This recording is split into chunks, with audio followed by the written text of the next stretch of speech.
Kinabukasan, nagtatrabaho si Sarah sa studio. Kamakailan, si Rebecca ay nasa isang business trip, kaya kailangan niya na pumasok sa trabaho araw-araw. Lumapit si Lucinda sa kanya at nagsabi, "Ma'am, may bisita sa ibaba na naghahanap sa'yo." "Pababa na ako," tugon niya dito. Si Aurora ay naghihintay sa exhibition room. Nang makita siya nito, ngumiti ito at nagsalita. "Sarah, naibalik mo na ba ang bag kay Zephyr?" "Oo," sagot niya. "May kailangan ba si Mrs. Smith sa studio namin?" Ngumiti si Aurora. "Oo, kagabi, nag-propose si Zephyr sa akin sa ospital." Nagulat siya. Nag-propose si Zephyr kay Aurora kagabi? Pagkatapos makipagtalo sa akin, nag-propose to sa kanya. Pagkatapos na operasyon ni tita, magpapakasal kami ni Zephyr. Patuloy ni Aurora. "Gusto kong ikaw ang gumawa ng wedding gown ko." Halos hindi makatayo si Sarah, naguluhan ng kanyang buong pagkatao. "Sarah, Sarah," tawag ni Aurora sa kanya. Napansin itong maputlang mukha niya. "Okay ka lang ba?" Tanong nito na tila nag-aalala. Huminga siya ng malalim at bumulong. "Pasensya na, Mrs. Smith, pero hindi ko specialty ang paggawa ng wedding gown. Dapat ka maghanap ng isang butik na dalubhasa dito." Nag-alok si Aurora ng 5 milyong piso. Tinitigan siya ni Sarah at sinabi sa kanya, "Alam kong mahihirapan ka pagkatapos ng hiwalayan niyo ni Zephyr. Kaya gusto ko sanang mapadali ang buhay mo." Ngumiti siya, ngunit may bakas ng kalungkutan sa kanyang mga mata. "Hindi na kailangan, Mrs. Smith. Walang dahilan para gumastos ka ng 5 milyon para sa wedding gown mo. Tinutulungan kita," sabi ni Aurora sa kanya. Lumapit pa to. Tumanggi siya at tinaas ang kanyang kamay. "Mrs. Smith, tumanggi na ako at ayaw ko nang ulitin pa. Kahit na gaano kaakit-akit ang presyo, hindi ko kunin ni Sarah ang trabaho. Para sa kanya ito isang insulto. Bukod dito, wala siyang interes na gumawa ng wedding gown para kay Aurora Smith." 10 milyon, dagdag ni Aurora. Umaasang magbabago ang kanyang isip, ngunit mananatiling kalmado at walang pagbabago ang ekspresyon niya. "Sinabi ko ng nais ko, ayoko." Napupuntong hininga si Aurora at hindi na nagpumilit. Kinuha niyang kanyang bag at umalis. "Sana'y lagi kang maging matapang, Miss Lizaga," paalam niya. Bumaba na si Aurora. Nabutan niya nag-iimpake ng mga gamit ang isa sa mga empleyado ni Sarah, na si Scarlett. Napatingin to sa kanya. "Nagulat ba kita?" Nilabas niya isang high-end na tuwalya mula sa kanyang bag at inabot kay Scarlett. "Para sa'yo, salamat," sagot nito sa kanya, tila natutuwa. Nagpasama siya sa babae sa banyo at nakipagkwentuhan. "Nais mo bang kumain sa labas? Mag-dinner tayo," nakangiting alok niya sa babae.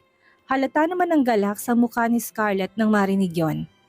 Samantala, umupo si Sarah sa sofa matapos ang trabaho. Pagod siya at napansin niyang mainit ang kanyang noo. Nilalagnat pala siya nang hindi namamalayan. Kinuha niya ang kanyang bag at pumunta sa butika para bumili ng gamot. Pagkatapos pumunta siya sa isang hotel para magpahinga. Ang kapaligiran sa studio hindi maganda, maraming alikabok, kaya parati siyang nangangati at binabahing. Pagkatapos niyang uminom ng gamot, natulog siya kaagad. Paggigising kinabukasan, medyo mababa pa rin ang kanyang lagnat. Hindi na siya nagaksaya ng oras. Uminom siya ng gamot at nagmadaling pumunta sa studio. Ngayon ay isang mahalagang araw. 10:00 ng umaga, ipapakita ang disenyo niya sa Royal Group. Nagmamadali siyang bumalik sa studio para kumuha ng mga bagay na kailangan niya. Sa hindi inaasahang pagkakataon, pagkabukas ng pinto, magulo ng buong studio na parang may nanloob. Natigilan siya at tinanong si Lucinda. "Anong nangyari? Ninakawan bang studio kagabi?" Tumingin siya sa paligid at nagtanong. "Nasaan si Scarlett? Dumating na ba siya?" "Hindi pa," sagot ni Lucinda. Habang nagmamadali patungo sa bodega, tignan natin kung nandun pa rin ang bagong batch ng mga disenyong damit. Tumakbo siya patungo sa ikalawang palapag at doon niya nakita ang kanyang opisina na magulo rin at ang buong laptop niya ay nabasag. Nagbago ang kanyang ekspresyon, agad siyang yumuko upang hanapin ang blueprint. Nakita niya na basag ang lock ng kanyang drawer at nawawala ang lahat ng kanyang mga guhit. Nanlaki ang mga mata niya, tila hindi makapaniwala. Biglang tumakbo si Lucinda palapit sa kanya at sinabing, "Ma'am, nawawalang bagong batch ng mga produkto sa bodega." Parang kidlat ang dating ng mga salita ni Lucinda sa kanya. "Tumawag ka ng pulis, bilisan mo." Agad na tinawagan ni Lucinda ang pulis habang siya'y mabilis na bumaba upang tignan ang surveillance footage.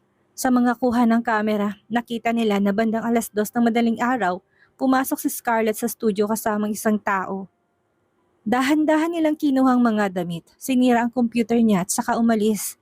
Sabi ni Lucinda, ninakaw nilang mga damit, sinira ang computer at kinuhang drawing ng disenyo.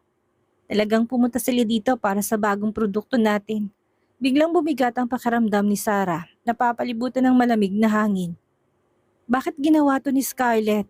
Sa mga oras na yon, tumunog ang telepono ni Lucinda. Sinagot niya ito at sinabi kay Sarah, "Ma'am, hinahanap ka ni Mr. Alba.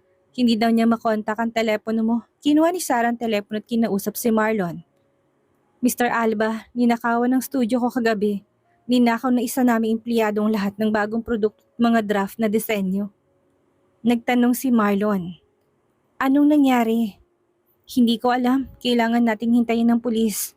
"Mr. Alba, maaari bang ipagpaliban ng press conference ngayon?" Saglit na natahimik si Marlon bago sumagot. "Na-notify na namin ang mga major investors at reporters para dumalo. Hindi na pwedeng kanselahin. Pero ipagpaliban na muna natin tong press con para sa'yo." "Naiintindihan ko," sagot niya, kahit na alam niyang hindi maiiwasang masira ang sitwasyon. Nagmungkahi na lang si Marlon sa kanya. "Ipagpapaliban ko ng 3 araw para sa'yo. Okay lang ba?" "Oo, maraming salamat," sagot niya. Pagdating ng pulis, natukoy nila na si Scarlett nga ang may kagagawan sa krimen. Sabi ng pulis, "Ipapaalam namin sa'yo kapag nahuli na siya." Nag-alala siya kaya't pumunta siya sa himpilan ng pulis upang maghintay ng mga resulta. Sinuri ng pulis ang location at sinabing, bandang 8:00 kaninang umaga, nakita ang lokasyon ng kanyang phone sa parting Naiya. Pero nawala na ulit yun ng connection. Napabuntong hininga siya. Ibig sabihin may hirapan tayong hanapin siya. Tumango ang pulis. Oo, malamang na nagpalit siya ng numero ng telepono matapos mag-abroad. Nanghina siya at naupo sa upuan. Sino kayang nagbayad kay Scarlett upang gawin yon? Napakagaling ng plano. Matapos nakawin ng mga draft, agad siyang tumakas palabas ng bansa at naglaho. Si Sarah ay labis na nalilito habang lumalabas ng istasyon ng pulis. Hindi niya alam kung paano ipapaliwanag ang sitwasyon kay Marlon. Pagkatapos ng ilang sandali ng pag-iisip, tinawagan niya to. Saglit na natahimik si Marlon sa kabilang linya at pagkatapos ay inalo siya nito. "Huwag kang magpanik. Hahanap ako ng investigador upang hanapin si Scarlett." "Mahahanap mo ba siya?" tanong niya. Puno ng pag-asa. "Oo, magtiwala ka," sagot ni Marlon bago binabang telepono. Sa kabilang banda sa opisina ni Marlon, tinanong siya ni Mia habang nag-aabot ng kape. "Mr. Alba, sigurado ka bang gusto mong tulungan si Sarah na mahanap si Scarlett?" Naupo siya sa sofa at binuksan ang mga dokumento. "Kung sisirain ni Sarah ang kontrata sa Royal Group, magkano kailangan niyang bayaran?" tanong niya kay Mia. Sumagot to. "Gumastos tayo ng 50 million para sa promotion ng bagong produkto sa Europe at Asia. Kung hindi mailalabas ang produkto, kailangan niyang bayaran ng kumpanya ng 50 million. Matagal siyang nag-isip bago sumagot. "Gumawa ka ng kontrata. Bayaran dapat niya ang 50 million. Nagulat si Mia. "Hindi ba hanapin natin si Scarlett?" Ngumiti siya na may bahagyang kalokohan. "Mas gusto kong pagbayaran yun sa kanya kung may utang siya. Mas lalo siyang magtatrabaho para sa akin. Hindi niya balak magpadala ng tao para hanapin si Scarlett. Mas mabuti para sa kanya na hindi na yun mahuli." Habang naghihintay si Sarah sa resulta, bumalik siya sa studio at bigla niyang sinampal ang sarili sa muka. "Hindi sana ako pumunta sa hotel kagabi." Umupo siya sa sofa, lubos na nalulungkot. Pakiramdam niya nawalan siya ng kaluluwa. Ngunit kinabukasan dumating ang mas masamang balita. "Ma'am, may malaking problema." Tumatakbo si Lucinda sa ikalawang palapag. "Ang karibal nating Impress ay naglabas ng bagong produkto online at eksaktong kapareho ito ng mga disenyo natin. Ngayon iniimbestigahan tayo ng Royal Group kung tayo ang nangopya." Biglang tumayo si Sarah at nagmadaling kinuha ang kanyang telepono upang suriin ang sinasabi nito. Totoo nga, parehong-parehong mga bagong produkto sa mga nawalang draft ng disenyo niya. Hindi lang ninakaw ni Scarlett ang mga skets niya, kung hindi ibinenta pa ito sa kanilang karibal na Impress. Nasira ang reputasyon niya at ang press conference na pinondohan ng malaking halaga ay nawalan ng saysay. Hapon na nang makipag-ugnayan ng Royal Group kay Sarah para sa isang pag-uusap. Ang isang babaeng executive ang dumating upang makipag-usap.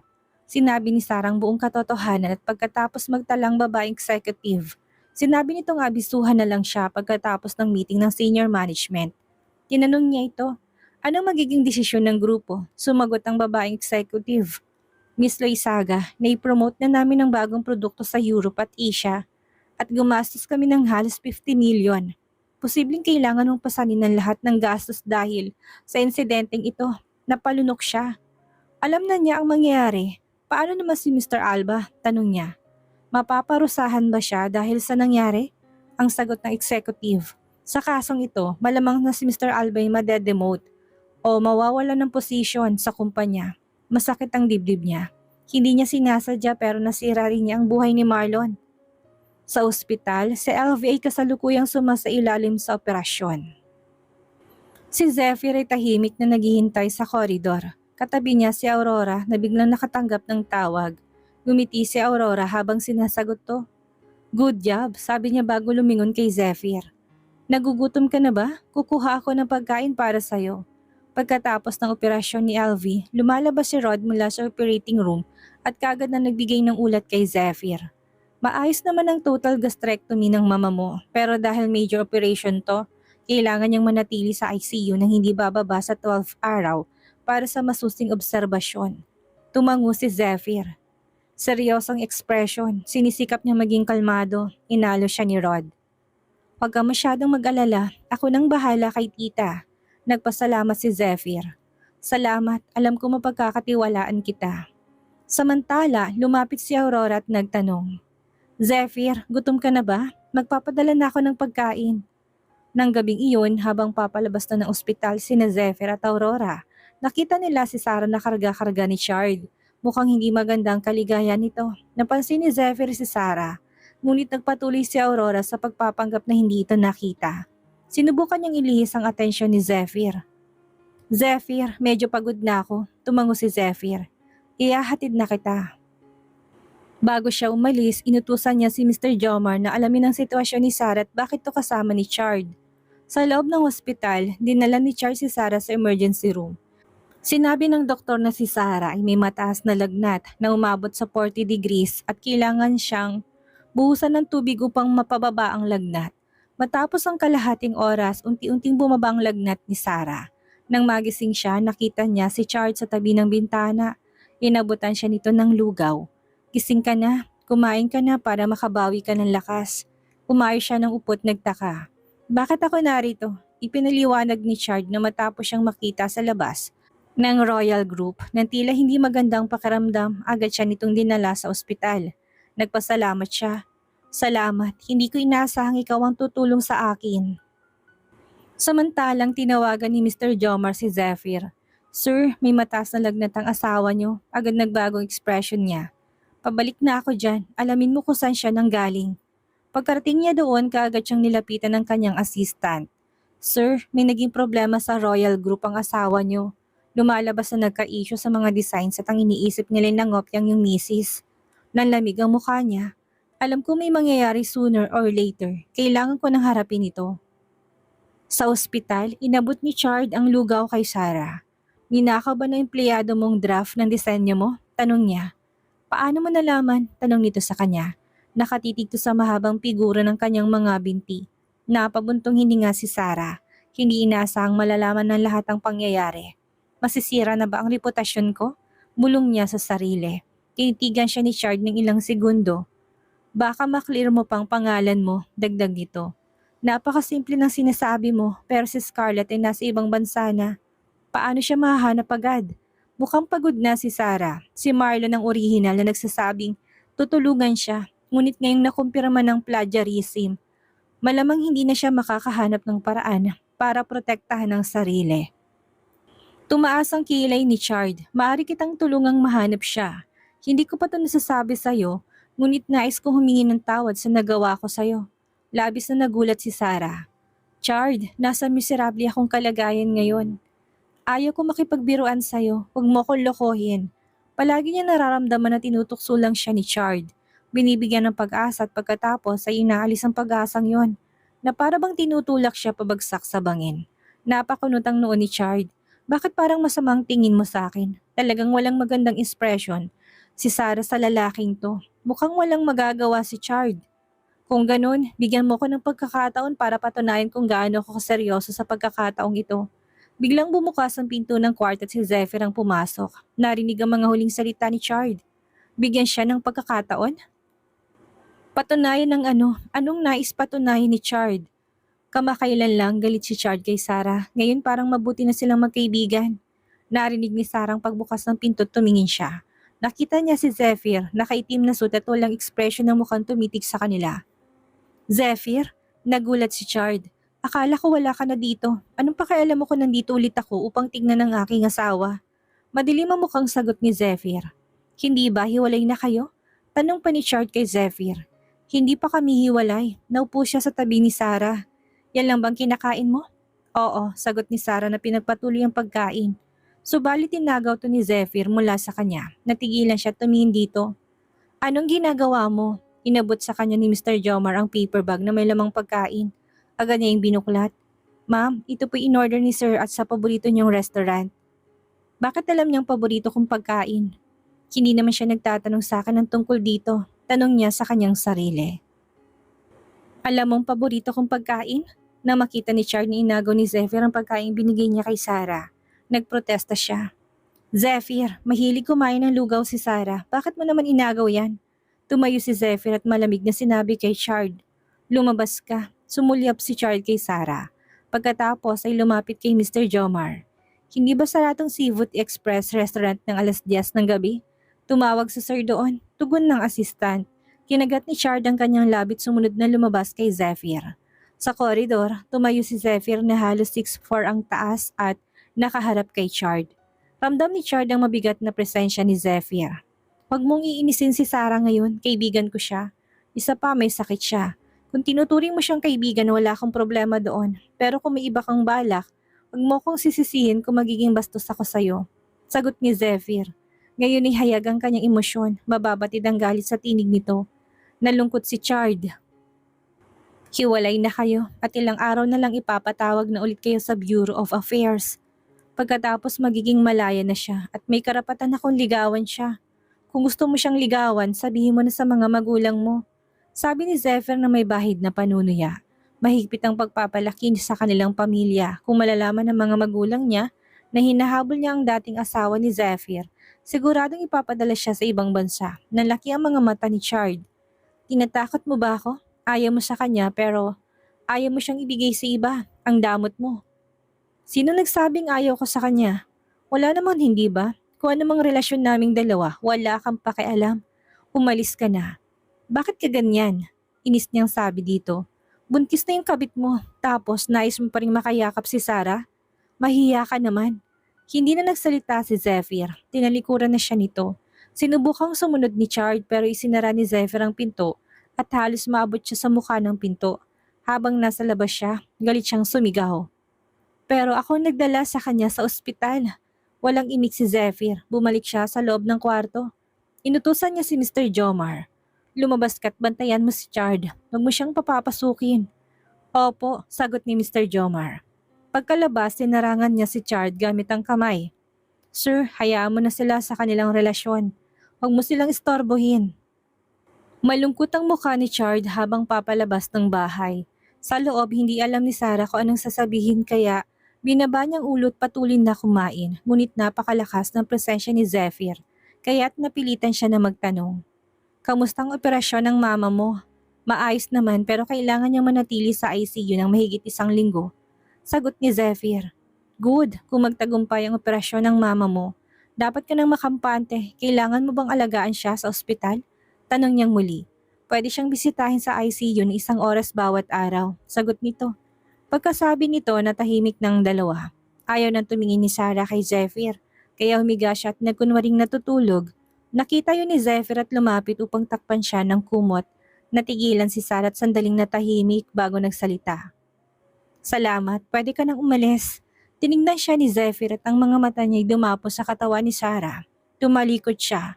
Nararamdaman ng kakaibang pagbabago sa kanyang damdamin. Bakit hindi pa siya umaalis? Gusto ba niyang manatili upang bantayan siya? Pero wala na silang kinalaman sa isa't isa ngayon. Makalipas ng ilang sandali, hindi na siya makatulog. Kaya muli siyang nagtanong, hindi ka pa ba aalis? Nakaupo si Zephyr sa sofa at pinunasan ng kanyang mga kilay. Gamit ang kanyang kamay, halatang pagod. Hindi na nagsalita si Sarah at muling tumalikod upang subukang matulog ng maayos. Anong mangyayari ngayong nasira at malaking problemang kinakaharap ni Sarah? Dahil kay Aurora, mahanap pa kaya ni Sarah si Scarlett at malinis ang kanyang pangalan? Yan ang ating aalamin sa susunod nating kabanata.